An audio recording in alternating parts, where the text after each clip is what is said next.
Bien-aimé dans le Seigneur, je te souhaite la bienvenue à ce moment de prière, d'exhortation, à ce moment de méditation de la parole de Dieu. Bienvenue sur la chaîne YouTube Foi et Espérance. Je suis contente de te savoir connecté à ce moment de prière et je prie que ce moment soit un moment de rafraîchissement, que ce soit un moment de visitation, que ce soit un moment où le Saint-Esprit va véritablement te parler. Et donc, avant d'entrer dans notre moment de prière et de méditation, j'aimerais qu'ensemble nous puissions disposer nos cœurs, que nous puissions inviter le Saint-Esprit à venir prendre le contrôle de ce moment, à nous conduire, à faire en sorte que nous soyons totalement focalisés sur lui afin de recevoir une parole de lui. Amen. Alors, si tu es déjà connecté, let's go, on va prier, on va implorer également la miséricorde de Dieu. Excellent Père, nous te rendons grâce, nous te disons merci pour tes bontés renouvelées aujourd'hui. Nous sommes reconnaissants pour tout ce que tu ne cesses d'accomplir dans nos vies. Nous te rendons grâce pour cette journée, nous te bénissons, Père éternel, pour ta présence dans nos vies. Merci de nous garder jour après jour. Merci de pourvoir à tous nos besoins. Nous te bénissons, Père éternel, parce que tu es là, tu es présent dans nos vies, tu nous donnes la victoire dans tous les combats. Nous te disons merci, excellent Père. Esprit de Dieu, nous t'invitons à ce moment à nous conduire, à disposer nos cœurs. Merci d'ouvrir les oreilles de notre entendement afin que nous puissions recevoir une parole qui va apporter la guérison, la restauration, la transformation dans nos vies. Père, nous implorons ton pardon, ta miséricorde pour tout ce que nous avons pu dire, pour tout ce que nous avons pu faire, pour toute pensée qui ne t'honore pas. Nous te supplions, Père, par les meurtrissures de Jésus, de nous pardonner. Lave-nous totalement de nos fautes et purifie-nous de nos iniquités. C'est dans le nom de Jésus que nous avons prié et nous disons Amen.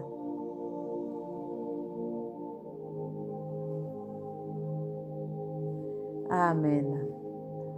Alors, bienvenue à ce moment de prière. Une fois de plus, ce soir, nous allons méditer sur un sujet qui me parle depuis un moment, le sujet de la direction divine.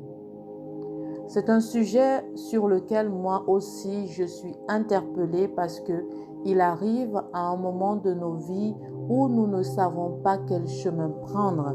Nous sommes comme à un carrefour de nos vies, nous ne savons pas, quel que soit le domaine de nos vies, qu'est-ce que nous devons faire? Parce que nous avons pris l'habitude de faire les choses par notre propre volonté, par notre propre pensée, par nos sentiments, par nos, comment on va dire ça? Par notre intuition. On s'est dit qu'on peut faire ça, donc on a fait. On peut se dire, on s'est dit qu'on peut rencontrer quelqu'un, donc on a rencontré quelqu'un. Donc on s'est comporté comme si on maîtrisait toutes choses. Mais aujourd'hui, je suis vraiment interpellée par la direction divine. Parce que lorsque tu médites la parole, tu te rends compte que ceux qui étaient conduits par Dieu, c'est vrai que cela n'empêchait pas que tu puisses avoir des épreuves, mais au moins tu savais où tu allais parce que tu étais conduit par Dieu. Parce que tu étais conduit par lui, il y avait une assurance en ce que tu arriverais où Dieu t'attend. Qui mieux que lui pourrait te conduire parce qu'en réalité, Dieu connaît la fin d'une chose avant son commencement. Donc, il vaut mieux implorer Dieu pour sa direction divine. Alors, il y a 2 versets bibliques sur lesquels nous allons méditer ce soir. Le premier verset est tiré du Psaume chapitre 32 dans son verset 8. La parole de Dieu nous dit « Je t'instruirai et je te montrerai la voie que tu dois suivre. Je te conseillerai, j'aurai le regard sur toi. Je te montrerai la voie que tu dois suivre dans le psaume. » Donc Dieu te dit, il va te montrer. Il te promet personnellement d'être ton guide, il ne délègue pas cette charge à qui que ce soit. Il te dit qu'il te conduira. Amen. Je te conseillerai. Ça veut dire que même dans ce chemin-là, Dieu est capable de te conseiller. D'ailleurs, l'esprit de conseil. Amen. Le deuxième verset est tiré de Proverbes chapitre 3 du verset 5 au verset 6. Confie-toi à l'Éternel de tout ton cœur et ne t'appuie pas sur ta sagesse. Reconnais-le dans toutes tes voies et il aplanira tes sentiers. La direction divine commence là où cesse ton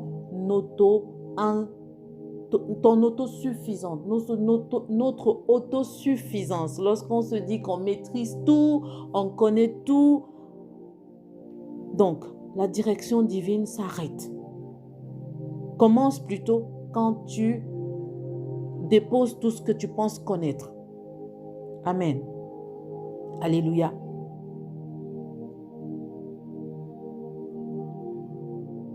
Alors, donc, il y a un moment où vraiment on va se retrouver comme dans un croisement, comme à un carrefour, et on ne sait plus quelle voie emprunter. On ne sait plus quoi faire. On est totalement perdu parce que la relation que nous avons avec Dieu a évolué. Avant, nous faisions les choses par notre propre volonté. Nous étions conduits par nos émotions, par nos sensations. Nous étions conduits par ce que nous appelions notre sagesse ou notre intelligence. Mais il arrive un moment où on prend conscience dans notre marche avec Dieu que on ne peut pas toujours faire ce qu'on a envie de faire quand on a envie de le faire et comme on a envie de le faire. Amen. Donc, et la direction divine qu'on décide de rechercher à un moment va concerner tous les domaines de nos vies. Ça va ça va concerner le domaine professionnel, le domaine relationnel, le domaine financier, le domaine familial, le domaine personnel, le domaine même dans ton ministère, dans ton appel. Tous ces domaines vont t'interpeller quant à ce qui concerne la direction divine, même ta santé, même ta vie sentimentale. Amen. Et donc, il arrive ce moment où vraiment on a l'impression de tourner en rond. On est épuisé par nos propres idées. Et parfois même, on est épuisé d'avoir tout essayé. On est épuisé. On est vraiment, quand je dis épuisé, je pourrais plutôt dire qu'on est vraiment dans l'épuisement. On est fatigué. On ne sait plus quoi faire parce qu'on a fait les choses. On a dépensé toutes nos forces. On a dépensé toute notre énergie. On a dépensé tout ce qu'on avait à vouloir faire des choses selon notre volonté. Et on est épuisé à cause de ça. Et pourquoi est-ce que cela va arriver? Tout simplement parce que nous avons agi selon notre propre intelligence, selon notre propre logique, selon nos désirs, selon notre instinct, selon nos sensations, selon nos sentiments. Mais la Bible nous enseigne autre chose. Dieu est un Dieu de direction. Dieu veut nous conduire. Il ne demande qu'à nous conduire. Mais nous, en fait, parce qu'on est habitué à faire les choses tellement par nous-mêmes, par notre propre force, par nos propres capacités, on a du mal à lâcher prise. On a du mal à lâcher prise parce que on ne voit pas Dieu. Je parle un peu de mon expérience. C'est que tu ne vois pas Dieu. Tu as l'impression que Dieu te parle d'une certaine façon, mais parce que tu n'as pas cette confiance. Parce que c'est aussi une preuve. Tu n'as pas confiance et donc tu vas faire les choses. Parfois, tu es impatient parce que tu veux tellement faire les choses à ta vitesse. Tu es impatient, donc tu vas t'engager dans quelque chose, dans un business, dans un travail, dans une relation, sans toutefois te rassurer que c'est la volonté de Dieu pour ta vie.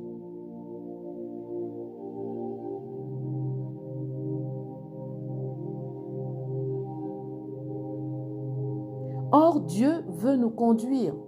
Dieu veut être là pour nous. On l'a lu dans les versets qui ont précédé. Dieu veut nous conduire. Il dit, je te conseillerai, je t'instruirai, je te montrerai le chemin à suivre, je te montrerai la direction, je vais te montrer sur quel chemin tu dois marcher, je vais te montrer ce que tu dois faire, je vais te dire ce que tu dois faire. Mais est-ce que nous sommes assez patients pour attendre, pour attendre, pour attendre? Dieu veut nous guider, Dieu veut nous diriger, Dieu veut nous conduire, Dieu veut nous conseiller, Dieu veut nous instruire. Il est un père responsable qui ne veut pas laisser ses enfants faire des choses comme ils aimeraient les faire. Par exemple, nous en tant que pour nous qui sommes des parents déjà, quelle serait ton attitude si ton enfant ferait ce qu'il a envie de faire, comme il a envie de faire et quand il a envie de le faire? Certainement, tu vas l'interpeller à un moment pour lui dire stop. Tu ne peux pas continuer de faire les choses comme tu veux. Dieu désire nous conduire. Mais pour recevoir cette direction, il faut que nous puissions changer de posture, il faut que nous puissions changer de mentalité, il faut que nous soyons disposés. Il faut passer de l'indépendance à la dépendance totale à Dieu, à la soumission totale à Dieu. Parce qu'on est adulte, surtout, on est adulte, on se dit on peut faire les choses comme on veut. Non, on ne peut pas faire les choses comme on veut. On a un père à qui nous devons obéir. Amen. Je prie vraiment que, à la fin de ce moment de prière et même avant, que le Saint-Esprit nous parle, qu'il parle à nos cœurs et que dans les jours à venir, je prie vraiment peut-être que nous allons continuer dans une série comme ça, que dans les jours à venir, que nous recevons vraiment la direction. À toi qui est vraiment disposé, toi qui désires, qui soupire tellement dans la direction, qui t'est dit à toi-même, vraiment, je reste là jusqu'à ce que tu me demandes d'y aller. Si tu ne vas pas avec moi, je n'irai nulle part, je vais rester sur place. Amen. Alors, quelles sont les clés pour obtenir la direction divine? Premièrement, il faut que tu reconnaisses que tu ne sais pas toutes choses. Tu n'as pas l'intelligence ou la sagesse qu'il faut pour pouvoir faire les choses comme tu veux, quand tu veux. Il faut que tu aies l'humilité de dire, Seigneur, je ne sais plus quoi faire. Je me suis appuyé sur moi-même, mais je veux maintenant m'appuyer sur toi. Il faut que tu lâches prise, que tu puisses le dire à Dieu, je ne peux plus le faire, je ne peux plus y arriver. J'ai fait des choses par moi-même et là, je suis vraiment coincé. Je suis coincé, je suis dos au mur. Je suis dos au mur, je ne sais pas quoi faire. Deuxièmement, il faut chercher sincèrement Dieu dans la prière. C'est dans la prière que tu vas obtenir cette direction divine. Tu ne peux pas demander à Dieu la direction et puis ne pas avoir de relation avec lui. Comment est-ce que Dieu va te parler? Je ne te parle pas de faire une prière en passant, mais je te parle d'un cri du cœur, que ce soit vraiment un désir qui monte à l'intérieur de toi, dans ton cœur. Dieu attend, il entend les cœurs. Lorsque tu cries, lorsque tu cries à lui, lorsque tu soupires à lui pour quelque chose, Dieu entend ton cœur. Lorsque tu le cherches avec vérité, avec amour. Il faut que tu lises et que tu médites la parole de Dieu. C'est aussi un moyen de connecter avec Dieu. Dieu va te parler par sa parole. Ses instructions se trouvent dans la parole de Dieu. Plus tu médites la Bible, plus tu vas entendre la voix de Dieu. Amen. Il faut que tu sois sensible à la voix du Saint-Esprit. Tu dois développer une relation d'intimité avec le Saint-Esprit parce que Dieu parle à travers l'appel et convictions intérieures, des impressions et même parfois des circonstances. Il m'est arrivé ces jours-ci, je dis même cette semaine-ci, à me dire que je veux faire quelque chose. Mais à l'intérieur de moi, je n'ai pas cette conviction-là de faire cette chose. Je me suis même levée à certains moments pour le faire. Je me suis même engagée, mais j'ai rebroussé chemin. je suis revenue parce que je me suis dit, Seigneur, Père, je veux totalement m'abandonner entre tes mains. Je veux que tu me conduises. Je ne veux pas faire les choses par moi-même. Et je découvre quelque chose, c'est que Dieu fait des choses pour chaque journée. Pour chaque journée. La parole de Dieu nous dit que les bontés de l'Éternel se renouvellent chaque matin. Pour chaque journée, il y a quelque chose que Dieu a prévu de faire. Il a prévu quelque chose. Et Dieu nous parle, Dieu nous conseille, Dieu nous enseigne. Il faut tout simplement que nous restons véritablement connectés à lui. Connectés. Que nous puissions demeurer dans la présence de Dieu. Il faut que nous soyons patients. Nous devons attendre patiemment. Dieu souvent ne montre pas tout le chemin, mais une étape à la fois. Il va pas, c'est-à-dire, c'est ça qui me vient à l'esprit, c'est que quand tu fais une marche dans la direction où Dieu t'amène, au fur et à mesure que tu avances, le chemin s'ouvre. Le chemin s'ouvre, le chemin s'ouvre. C'est comme lorsque tu avances par la foi. La foi, je me dis toujours, la foi, c'est comme un escalier que tu prends. Sans, tu ne vois pas la première marche. Mais dès lors que tu lèves le pied pour prendre la marche, tu vois que la marche est là. Et au fur et à mesure que tu avances, tu vois qu'une marche après l'autre, elles sont en train d'apparaître. Elles sont en train d'apparaître. Et puis, tu vois l'escalier. Quand tu arrives au bout, tu vois que tu as fait tout un escalier. Mais quand tu commences, l'escalier n'est pas visible. Amen. Donc la foi, c'est marcher, même quand on n'a qu'une lumière pour aujourd'hui. C'est avancer étape par étape, pas à pas. Parce que l'autre Dieu, c'est un Dieu de processus. Amen. Tu dois obéir sans délai. Dieu révèle sa volonté à ceux qui sont prêts à obéir. L'obéissance va attirer plus de révélation. Amen.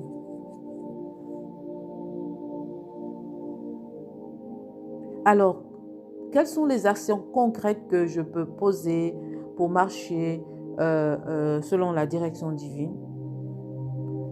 Quelques actions. Reconnaître son autosuffisance passée et s'humilier devant Dieu. La parole de Dieu nous dit dans Jacques chapitre 4, versets 6 à 7, « Dieu résiste aux orgueilleux, mais il fait grâce aux humbles.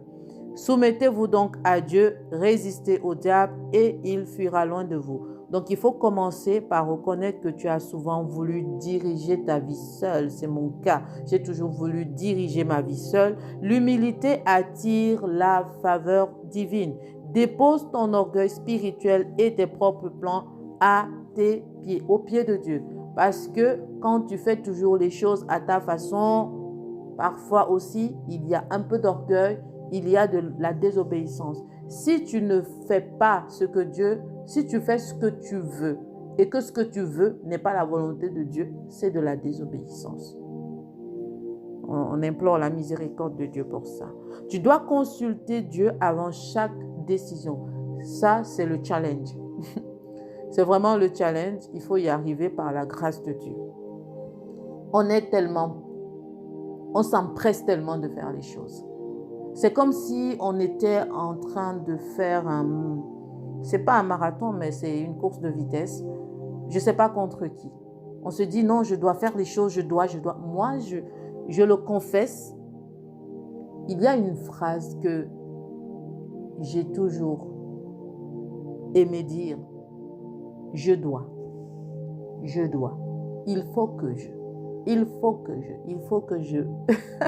Que le Seigneur m'aide à bannir cette phrase. Je dois. Il faut que je. Non. Seigneur, conduis-moi. Seigneur, que veux-tu que je fasse? Voilà la situation. Voilà où je me trouve aujourd'hui. Comment voudrais-tu que je fasse ça? Comment voudrais-tu que je m'y prenne? Comment dois-je marcher? Il faut avoir cette conversation avec Dieu tout le temps. Et vraiment, je prie que le Saint-Esprit nous aide à y arriver. Psaume 25, chapitre 4 à 5. Éternel, fais-moi connaître tes voies, enseigne-moi tes sentiers. Conduis-moi dans ta vérité et instruis-moi, car tu es le Dieu de mon salut, tu es toujours mon espérance. Donc avant chaque engagement, projet ou changement, demande clairement à Dieu, Seigneur, quelle est ta voix? Quelle est ta voix? Comme David l'a dit, Éternel, fais-moi connaître tes voies, enseigne-moi tes sentiers. Vraiment, ça c'est... Et on a vraiment ce psaume 25, certains de ces versets qui sont des versets puissants que nous pouvons utiliser lorsque nous sommes dans cette saison où nous recherchons la direction divine. Méditer quotidiennement la parole de Dieu, c'est des actions que nous devons poser au quotidien. Ta parole est une lampe à mes pieds et une lumière sur mon sentier. C'est la parole de Dieu qui va vraiment éclairer ton chemin. Dieu va nous parler par sa parole. La direction divine commence par une vie centrée sur la parole. Sans cette lumière, tu avances dans l'obscurité. Lis, médite et obéis à ce que Dieu révèle par sa parole. Amen. Tu dois attendre la réponse de Dieu avec patience. La patience, le fruit de l'esprit. La patience. Espère en l'Éternel, fortifie-toi et que ton cœur s'affermisse. Espère en l'Éternel. Psaume chapitre 27, verset 4. J'y arrive. Ne précipite pas les décisions importantes. Dieu parle dans le calme. Attends sa paix avant de te lancer. Ne te précipite pas. Si pour une situation, un projet ou une décision importante, si tu la retardes d'une semaine, de 2 semaines, il est préférable que tu le fasses plutôt que de t'empresser et que à la fin de ce projet, tu te rendes compte que tu t'es totalement trompé. Il vaut mieux demander à Dieu et attendre patiemment que Dieu te réponde. Seigneur, fais-nous grâce. Amen. Tu dois prier avec ferveur et foi. Jérémie 33, verset 3. Invoque-moi et je te répondrai. Je t'annoncerai des grandes choses, des choses cachées que tu ne connais pas. Cherche Dieu dans la prière avec foi et sincérité. Dieu parle encore aujourd'hui à ceux qui l'invoquent. Il faut que tu pries avec ferveur et avec foi. Tu dois jeûner pour entendre plus clairement. Oui, le jeûne aussi, c'est très important. Lorsque on recherche la direction divine, Acte 13, verset 2, pendant qu'ils servaient le Seigneur dans leur ministère et qu'ils jeûnaient, le Saint-Esprit dit, « Mettez-moi à part Barnabas et Saul pour l'œuvre à laquelle je les ai appelés. » C'est dans ce moment de jeûne que le Saint-Esprit s'est révélé puissamment à eux. Il faudrait aussi que nous puissions avoir des moments de jeûne. Le jeûne va purifier nos intentions et va nous rendre plus sensibles à la voix du Saint-Esprit. C'est une clé spirituelle puissante pour recevoir la direction et une direction claire. Demandez à Dieu le discernement spirituel. Dans Jacques chapitre 1 verset 5, si quelqu'un d'entre vous manque de sagesse, qu'il la demande à Dieu qui donne à tous, simplement et sans reproche, et elle lui sera donnée. Alors quand tu ne sais pas quoi faire, demande la sagesse divine. Amen. Dieu est prêt à te la donner avec abondance. Tu dois obéir sans délai à ce que Dieu révèle. Jean chapitre 2 verset 5, la parole de Dieu nous dit, sa mère dit au serviteur, faites ce qu'il vous dira, tu dois obéir sans délai. Souvent Dieu donne une direction claire mais simple. Un pas d'obéissance, ce premier pas ouvre la suite du chemin. Ne cherche pas à tout comprendre, mais il faut que tu cherches à obéir sans délai. Tu dois rechercher le conseil spirituel de personnes qui sont matures, oui. Proverbe chapitre 11, verset 14. Quand la prudence fait défaut, le peuple tombe et le salut est dans le grand nombre des conseillers, le grand nombre de conseillers. Dieu peut aussi te guider à travers des personnes qui sont à qui il va parler aussi, des personnes qui ont une certaine maturité spirituelle, des pasteurs, des frères et sœurs matures dans la foi. Donc tu peux écouter avec discernement. Tu dois rechercher la paix de Dieu comme confirmation. Colossiens chapitre 3, verset 15. Que la paix de Christ à laquelle vous avez été appelés pour former un seul corps règne dans vos cœurs et soyez reconnaissants. Quand tu marches dans la volonté de Dieu, une paix profonde t'accompagne. L'absence de paix est souvent un signal d'alerte et je le confirme. Et je le confirme en fait parce que il y a vraiment des moments, je ne sais pas pour toi qui m'écoutes, mais il y a souvent des moments où tu es en train de t'engager dans une décision, dans une action. Et tu n'as pas la paix du tout. Tu n'as pas la paix, mais vraiment pas du tout. Moi, ça m'arrive souvent au point où j'ai l'impression que je suis en train de devenir malade. Tellement, je ne suis pas en train de le confesser, mais je veux dire que tu es tellement troublé à ce moment-là que c'est comme si tu étais malade. Donc, et je l'ai encore confirmé il n'y a pas longtemps où je me suis engagée à faire quelque chose, à faire un déplacement. Et ce matin-là du déplacement, je me sentais tellement lourde, mais je voulais tellement le faire.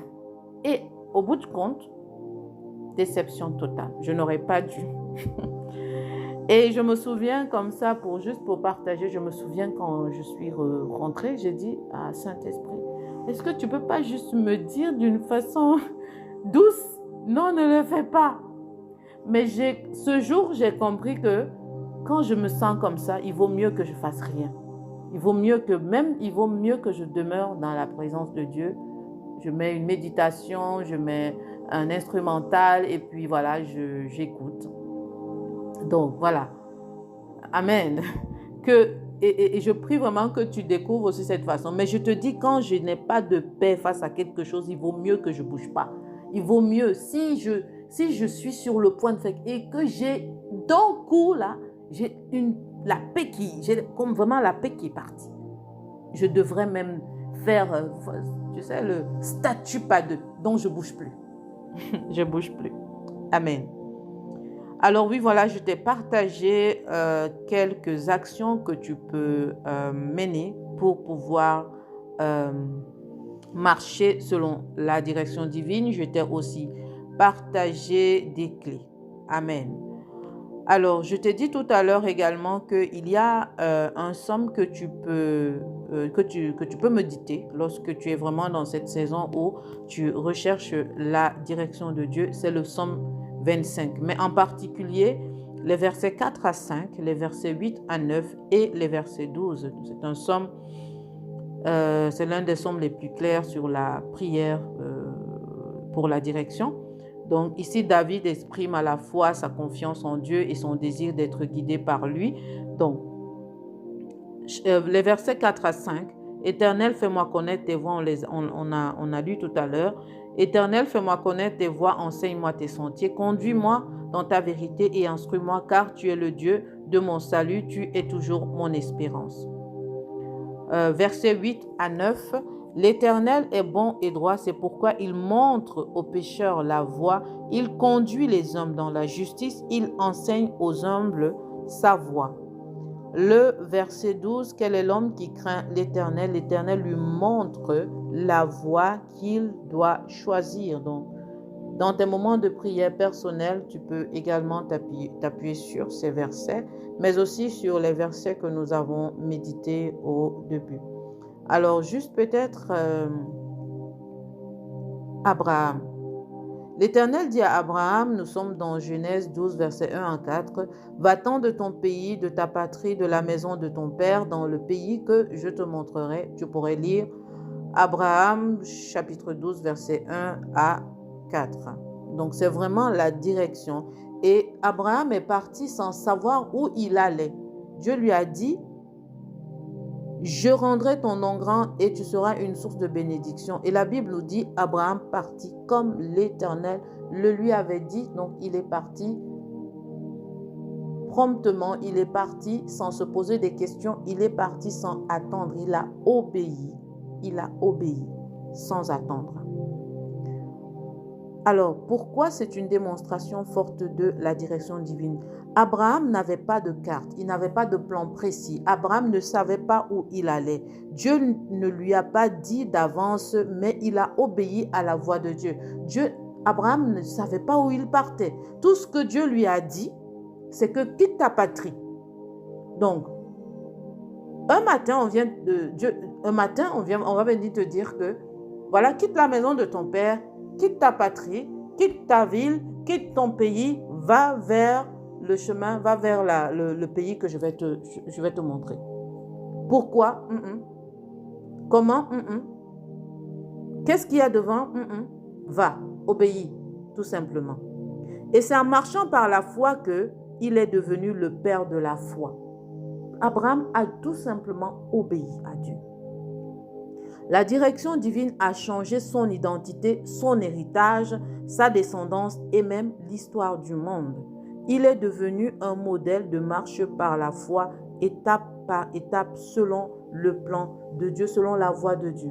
Donc, Abraham ne connaissait pas tout le projet de bout en bout. Il ne savait pas, on va commencer ici, ensuite là, et après là, et ainsi de suite. Mais au fur et à mesure qu'il avançait par la foi et par l'obéissance, Dieu lui révélait au fur et à mesure. Dieu lui révélait. Le chemin d'Abraham n'était pas un chemin parfait. Ce n'était pas un chemin qui n'avait pas d'embûches.